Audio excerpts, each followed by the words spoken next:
మొత్తానికి మహాజాతర ఘట్టానికి మేడారం ముస్తాబోతోంది. సమ్మక్క సారలమ్మ తల్లుల్ని గద్దెలపైకి ప్రతిష్ఠించేందుకు పోలీసులు అన్ని ఏర్పాట్లు చేశారు.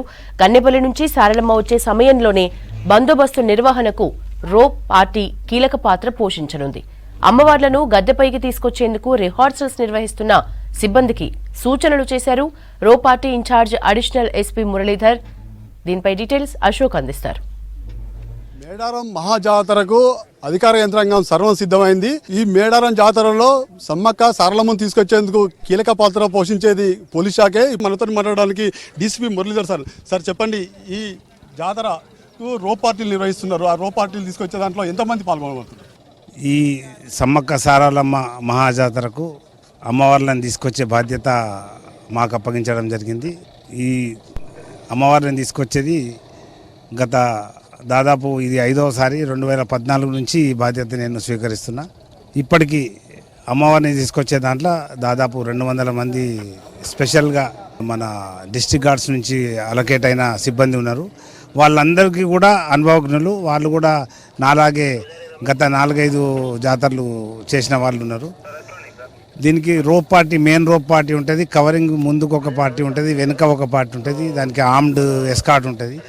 దాంతోపాటు మన కోయదొర్ల అభ్యుదయ సంఘం వాళ్ళది ఒక టీం ఉంటుంది. తర్వాత క్లియరెన్స్ పార్టీ అడ్వాన్స్గా ఒకటి ఉంటుంది.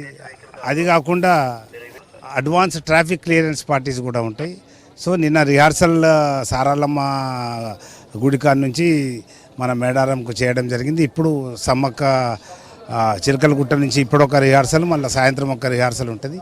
ఇది అయిపోయిన తర్వాత మళ్ళీ మెయిన్ ప్రొసెషన్కి మేము సిద్ధమవుతున్నాం. సమ్మక్కని కానీ సారలమ్మ కానీ తీసుకొస్తుంటే మీరు ఎట్లా ఫీల్ అవుతుంటారు సార్? అది భగవంతుడు మాకు ప్రసాదించిన అంటే సౌభాగ్యం అనుకోవచ్చు. ఎందుకంటే అందరికీ అవకాశం రాదు. కనీసం ఆ రోపు పట్టుకోవడం అవకాశం కూడా చాలామందికి దక్కదు. అట్లాంటిది మాకు అమ్మవార్లను తీసుకురావడం అది మా భాగ్యంగా మేము భావిస్తున్నాము, అదృష్టంగా భావిస్తున్నాము.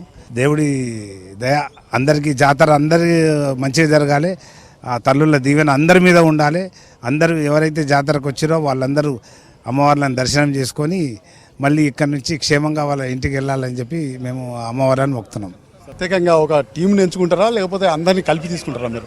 ప్రత్యేకంగా అంటే గత 4-5 జాతరల నుంచి చేసిన వాళ్ళు, ఎక్స్పీరియన్స్డ్ వాళ్ళు ఉన్నారు. ఆ టీం ఉంటుంది. కొత్త వాళ్ళకు కూడా ఇప్పుడు నేను నెక్స్ట్ ఇయర్ రిటైర్ అవుతాను. సో ఇంకొకరు ఇప్పుడు మన సదానంద్ ఉన్నారు. నెక్స్ట్ ఇయర్ టేక్ ఓవర్ చేయాలి. కాబట్టి అట్లా పాత కొత్త అందరు మిక్స్చర్ ఉంటారు. వాళ్ళందరూ మళ్ళీ కొత్త వాళ్ళు కూడా ట్రైన్ కావాలి. కాబట్టి ఇది నిరంతర ప్రక్రియ కదా. ఒక్కరోజుతో ఇవాళ ఈ జాతరతో అయిపోయేది కదా. కన్నెపల్లి నుంచి వస్తుంటే బాగా పబ్లిక్ భక్తులు అందరూ వస్తూ ఉంటారు. అట్లా ఎట్లా అనిపిస్తుంది? మేడారం జాతర అనేది అమ్మవారి సేవలో అంటే 14 జాతరలు చేశాను.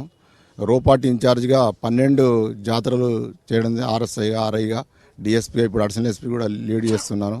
ఇదే విధంగా మెయిన్ రోపాటిలో సుమారుగా స్పెషల్ ఫోర్స్, ట్రైనింగ్ ఫోర్స్ పెట్టడం జరుగుతుంది. తర్వాత సివిల్ ఫోర్స్ కూడా క్లియరెన్స్ పార్టీ పెట్టడం జరుగుతుంది. వీరి ఇద్దరి సహకారంతో, కోఆర్డినేషన్తో ముందుకు అది క్లియర్ చేస్తూ అమ్మవారిని గద్దెలకు తీసుకొచ్చే బాధ్యత ఉంటాయి. అది ఏ విధంగా మీకు 7-8 సార్లు రావడం అంటే ఎట్లా ఫీల్ అవుతున్నారు? 7 సార్లు ఒక మహా భాగ్యంగా ఫీల్ అవుతున్నాం.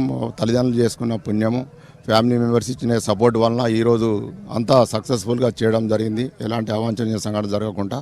అదేవిధంగా ఈ ప్రోగ్రాం ఎలా ఉంటుందంటే 20వ తారీఖు నాడు పొనగండ్లలో అక్కడ కార్యక్రమాలు స్టార్ట్ అవుతాయి. అక్కడ లంచ్ తర్వాత అక్కంచెల్లి లక్ష్మీపూర్కు ఇటు రావడం జరుగుతుంది. నైట్ హాల్ట్ అక్కడ చేస్తారు పొనగల్ పైడిద్దరాజు గారు. ఆ నైట్ హాల్ట్ నుండి మన స్పెషల్ పార్టీ అక్కడికి పంపించడం జరుగుతుంది. పసరా దగ్గర నుండి అక్కంచెల్లి వాళ్ళను సాయంత్రం వరకు వీడికి తీసుకురావడం జరుగుతుంది. అదేవిధంగా అక్కంచెల్లి వస్తూ వాళ్ళు జంపన్న వాగు నుండి అక్కడ నాగమయ్య గుడి ఉంటుంది. గుడి దర్శించి సమ్మక్క మెయిన్ టెంపుల్కు వాళ్ళు వస్తారు. దాని తర్వాత అదేవిధంగా 20వ తారీఖు నాడు కార్యక్రమాలు గోవిందరాజు గారు కూడా కొండాయిలో జరుగుతాయి. అక్కంచెల్లి అవి అయిపోయిన తర్వాత వాళ్ళు 21st నాడు బయలుదేరుతారు. ఇక్కడికి వచ్చిన తర్వాత జంపన్న వాగు నుండి అక్కడ వచ్చి దేవుని దర్శించుకొని ఇక్కడ మెయిన్ టెంపుల్ సమ్మక్క వరకు రావడం జరుగుతుంది. అదే రోజు సారలమ్మ టెంపుల్ నుండి, కన్నెపల్లి నుండి సారలమ్మ దేవుని కూడా తీసుకోవడం జరుగుతుంది. ఈ ముగ్గురిని ఒకటే సమయంలో కనుక కలవగలిగితే ముగ్గురిని కలిపి తీసుకురావడం జరుగుతుంది. కానీ డిఫరెంట్ టైంలో వస్తారు కాబట్టి వారు సమ్మక్క గుడి దగ్గరికి తీసుకొని వచ్చిన తర్వాత ముగ్గురు దేవతల అక్కడికి వచ్చిన తర్వాత వాళ్ళు అక్కడ ఒక కార్యక్రమం జరుగుతుంది. ఆ కార్యక్రమం అయిపోయిన తర్వాత వాళ్ళు ఆచార ప్రకారం చేసిన తర్వాత ముగ్గురు దేవతలను కలిపి మెయిన్ గద్దెలకు తీసుకురావడం జరుగుతుంది. వచ్చిన తర్వాత సమ్మక్క గద్దె నుండి సారలమ్మ వాళ్ళు సారలమ్మ గద్దెకి వెళ్తారు, పైడిద్దరాజు వాళ్ళు పైడిద్ద గద్దెకి వెళ్తారు, గోవిందరాజు వాళ్ళు గోవింద గద్దెలకు వెళ్తారు. వెళ్ళిన తర్వాత అప్పుడు ఆ రోజు కార్యక్రమం సమాప్తం అవుతుంది. మా సమ్మక్క అని సారలమ్మలు కానీ వనదేవతలు గద్దెల మీద ప్రతిష్ఠించిన తర్వాత ఎట్లా ఫీల్ అవుతారు? అది తీసుకొచ్చేటప్పుడు ఈ రోపాటిలో ప్రతి ఒక్క పోలీస్ ఆఫీసర్ ఉండాలని కోరుకుంటాడు. దాన్ని తీసుకొచ్చేటప్పుడు అది ఒక తన్మయం, ప్రతి ఒక్కరు తన్మయం చెందుతారు. దానిలో మనం చెప్పలేని, అది వెలకట్టలేనిది, చెప్పలేనిది అనుభూతి వస్తుంది. వీడియో దర్శనతో విసుక్ న్యూస్ మేడారం నుంచి.